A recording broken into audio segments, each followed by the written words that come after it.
You are a nobody. Don't pretend you matter, my mom said. Honestly, we forget you exist half the time, my brother added. So I clinked my fork against my glass and said, This won't take long, just 3 sentences. By the second, my mom's face had gone pale. I didn't flinch, didn't cry, didn't even blink, because when you grow up with people like mine, you learn to wear your face like armor. You learn not to react, at least not in ways they can use against you later. But yeah, that was how brunch started. They call it brunch, but let's be honest. It's just Sunday lunch with mimosas and extra judgment. The menu changes, but the vibe never does. We were halfway through some aggressively dry quiche when my mom decided it was time for her usual performance review. She likes to treat these family meals like annual performance evaluations, except I never got the job to begin with. You are a nobody, she said, like she was commenting on the weather. Don't pretend you matter. And Ryan, my younger brother, whose biggest life accomplishment so far is existing at the same time as a Wi-Fi signal, added, Honestly, we forget you exist half the time. He laughed like it was a good one, like we were all in on the joke. I didn't laugh. I just reached for my glass, nothing dramatic, just a casual little clink with the side of my fork, and said, This won't take long, just 3 sentences. They both looked up mid-bite. Please, I said, framing Dad, this copy's for you. Then I pulled a folder out of my bag, plain black, nothing flashy, and slid it across the table. No big speech, no raised voice, just a little nudge across the linen tablecloth. Ryan looked confused, like he thought I was handing out resumes. Mark, the husband my mom married when I was 15 and stopped calling my dad the second the ink dried, leaned forward like he expected concert tickets. But my mom, she didn't move. She just stared at it. Eventually, she reached for the folder and opened it. Page 1, then 3, and I watched it happen. That slow-motion expression shift, like someone realizing the brakes don't work and the wall's a lot closer than they thought. Her fingers started to shake a little. Mark went from smug to pale. Ryan's fork hovered in midair, like he wasn't sure if he should keep eating or run. She hit the last page. You little bitch, she said, almost under her breath. Mark stood up, chair scraping loudly across the tile. You said you deleted that stuff. I stood too, adjusted my sweater, picked up my bag. The originals are already with people who matter, I said. This is just for your personal enjoyment. And then I walked out. Let's rewind for a second. Technically, I'd moved back in with them about 3 months before this lovely family brunch. Told them I couldn't afford my apartment anymore. Said I was struggling, needed help. My mom was reluctant to take me in. And by reluctant, I mean she said yes, but made it clear she expected rent, chores, and 0 attitude. Ryan lives there too, by the way. No job, no rent, no chores. He contributes absolutely nothing except dirty dishes and the occasional opinion no one asked for. I got the laundry room. Not the guest room, not your old room, the laundry room. There's still a dryer in there. It rattles at night like it's possessed. And every time it shook the wall, I reminded myself, just a little longer, just until I found what I needed. Because I wasn't there to bond. I wasn't there because I had nowhere else to go. I was there because I knew there were things they never expected me to find, and I planned to find them. But none of that showed on my face at brunch. At brunch, I poured the orange juice. I passed the butter. I smiled when Mark made his weird, fake jokes about millennials not knowing how to do laundry. Ironic, since I was the one literally doing his. I said thank you when my mom handed me a napkin, like she'd just done me a favor. No one asked how work was going. No one asked what I was working on. The closest I got to attention was, Do you still drive that little car? I got a mug that said somebody's favorite daughter for Christmas, which is hilarious considering I'm pretty sure they forgot to wrap it until that morning. Ryan got a new smartwatch and a trip to Cancun for his mental health. I got to vacuum the stairs. So yeah, the moment at brunch, it wasn't planned. Not really.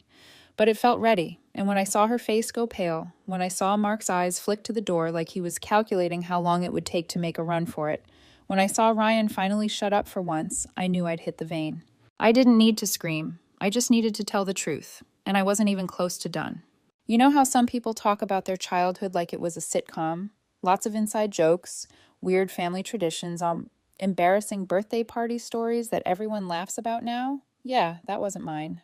My childhood was less Full House and more Survivor, minus the prize money. From the outside, we looked normal.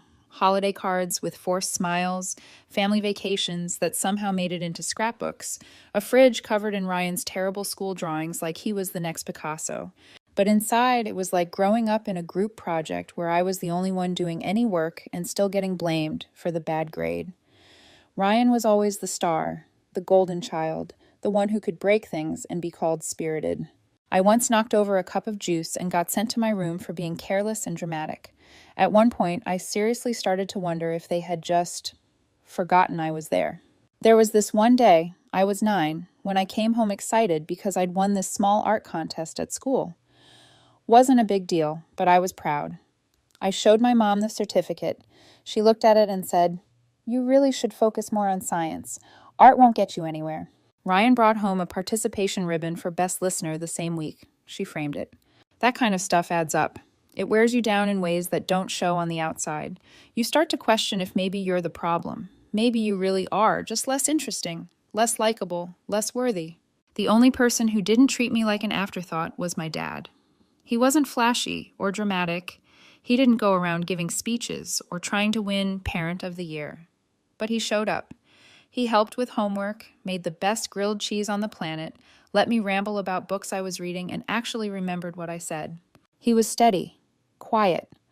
I didn't understand why my mom was always so annoyed with him, like just existing in the same room was a personal insult, but she treated him the same way she treated me, which in hindsight says a lot.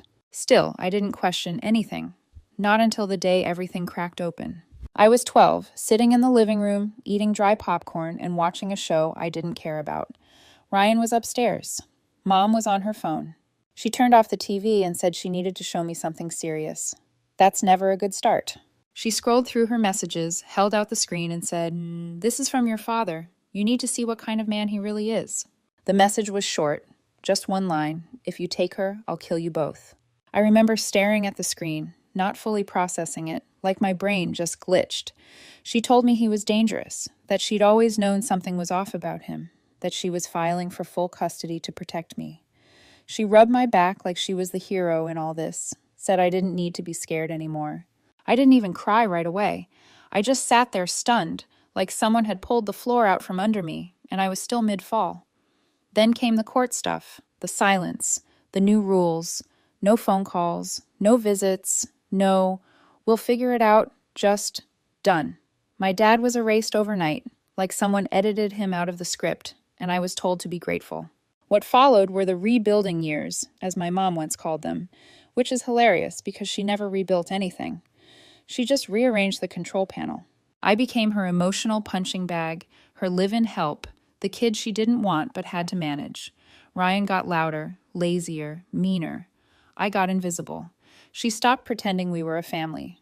It was clear I was there because she didn't want the optics of sending her daughter to live with someone she claimed was unstable.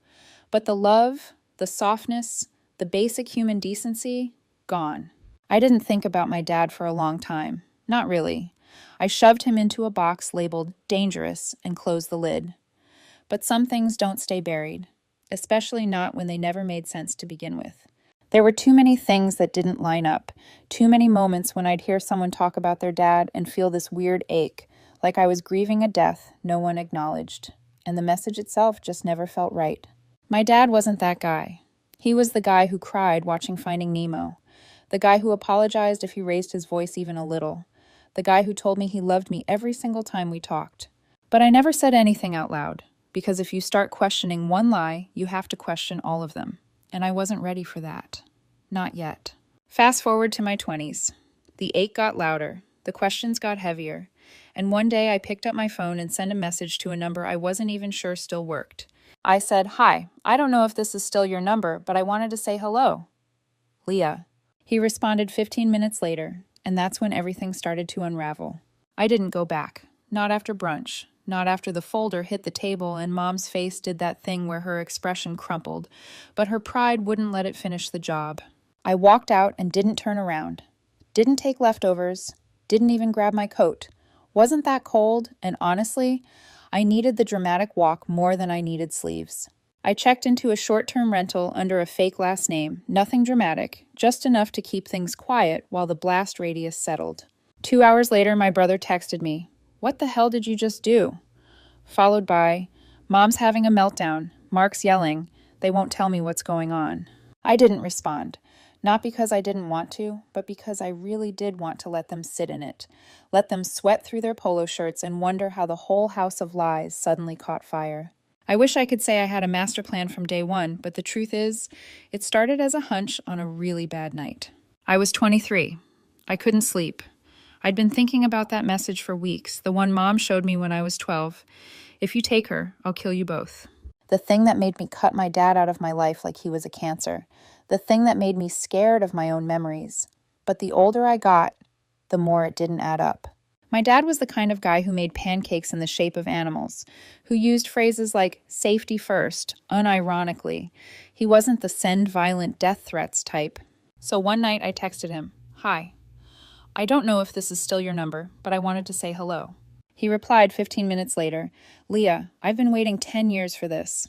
We met in a park 3 days later, neutral territory.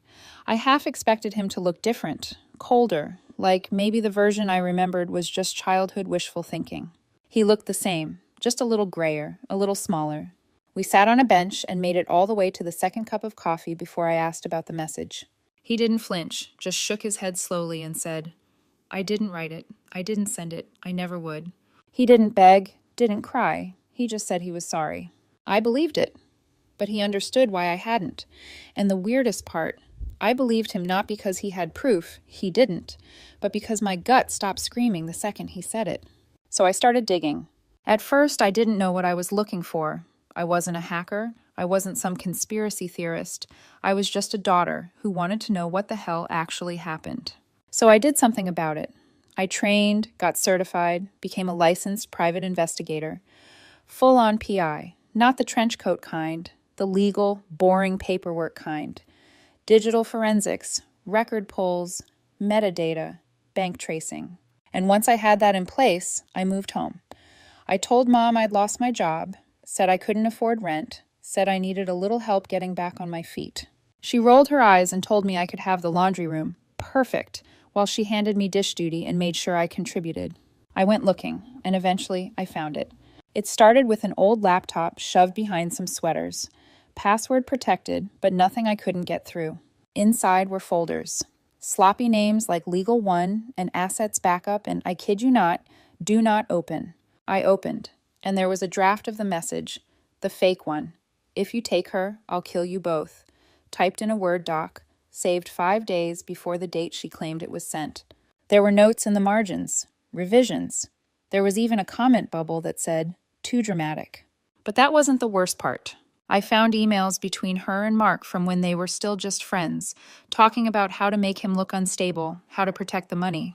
And speaking of money, she claimed Dad had made a bad investment during the divorce, that half their assets had just disappeared. But in another folder, because of course she backed everything up, I found scanned bank records, wire transfers to a Belize account, fake shell companies, all set up under Mark's name. They stole everything, framed my dad, took the house, the business assets, the custody agreement, and left him with nothing but a reputation he didn't earn. So yeah, I printed it all, made copies, and gave one to my dad. The one I slid across the table at brunch. That was just a souvenir. Back to the present. 3 nights after I walked out, there was a knock at my door. I looked through the peephole. It was Dad. He didn't say hi, just stood there with a tired smile and said, "I got the call. It's happening." The lawyer had filed everything, reopened the case, started the process to get the money, the house, the record cleared. It was already moving. He stepped inside. I made tea. We sat on the couch like it was a totally normal week. Then I said, "Do you want to know how I found it?" He nodded. So I told him. Not the whole thing, not yet, but enough. When I was done, he just said, "You didn't have to do this." And I said, "I didn't do it for you. I did it for me." Then the text started, from Ryan. "What's going on? Are you seriously blowing up the family over ancient history? This is way too far. You made her cry." Then from Mom, one line, "You're not done. Don't think you're done. Charming." I didn't answer any of them because I knew exactly what was coming. And they had no idea just how much I had left to say. It didn't take long. The legal letter landed 2 days after Dad filed. Certified mail. Thick envelope, the kind that makes people go quiet when they see it in the mailbox. I wasn't there when it arrived, obviously, but I heard about the scream. Apparently Mom opened it in the kitchen. read the first page, and dropped her wine glass. Full red, midday. Fuck! Mark tried to play it cool, which was hilarious considering he was named directly on page 2. I can only imagine how fast he Googled what happens when offshore accounts get traced. And Ryan, poor Ryan, was still texting me like I was just going through something. You don't have to do this. We can fix it. Fix what exactly? The fake message? The stolen money?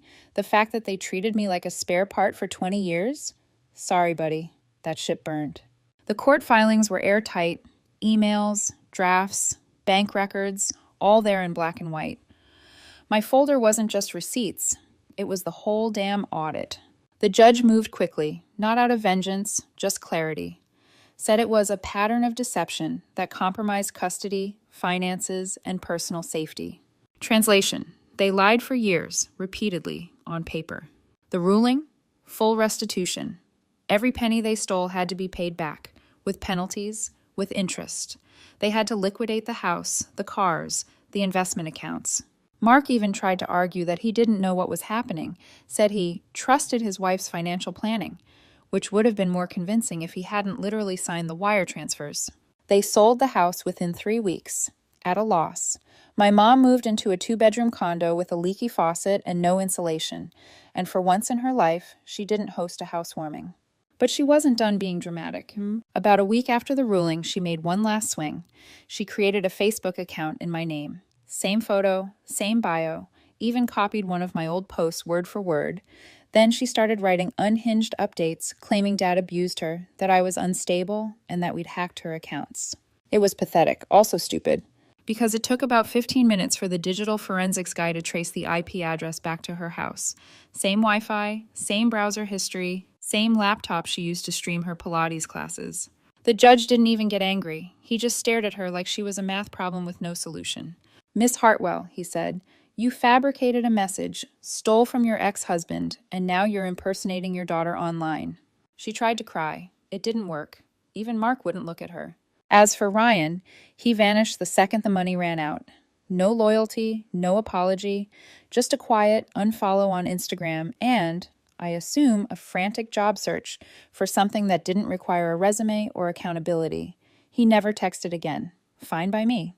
Dad bought a house. Not a mansion, just a modest little place with a real yard and a porch that gets good light in the afternoon. He called it peaceful, which is code for not haunted by my ex-wife's voice echoing through the drywall. He invited me over the day he got the keys. When I walked in, he handed me a mug of coffee and said, "No big speech, just thanks." And that was enough. We sat in silence for a while, not awkward silence, just the kind where your body finally remembers it doesn't have to flinch anymore. He asked what I was going to do next. I told him, live, like I didn't have to build myself from scratch. He nodded. Good plan. A week later, I got an email from Mom. Yes, email, subject line. You'll understand one day. The message was about what you'd expect. Lots of, I did what I had to, and you betrayed your own family, and you always were ungrateful. She signed it. Love, Mom. I didn't reply. I just archived it and labeled the folder Unsolicited Fiction. There was no big announcement, no TikTok reveal, no essay on healing. I didn't want revenge. I wanted quiet. And that's exactly what I got. No more explaining myself, no more justifying why I felt like a guest in my own family. Just silence. A kitchen with real food. A living room that feels like mine. A dad who makes dumb jokes and never uses them to hurt me. They used to say I was a nobody. Said it to my face, behind my back, at brunch. But the funny thing about nobodies, we watch. Remember, we learn how systems work, especially broken ones. And when we finally speak, we don't scream. We bring documents. They said I didn't matter. Turns out I was the only one keeping track of everything. Some days I still wonder if I went too far, if I could have handled it more quietly. Maybe I should have just let it go and built my life without stirring up everything they tried to bury. But then I remember how long I stayed quiet, how much I let slide, how much they counted on me doing exactly that. So no, I don't regret it, but I still wonder what you think. Did I do the right thing? Would you have walked away or handed over the folder? Let me know in the comments. And if you want more stories like this, hit subscribe.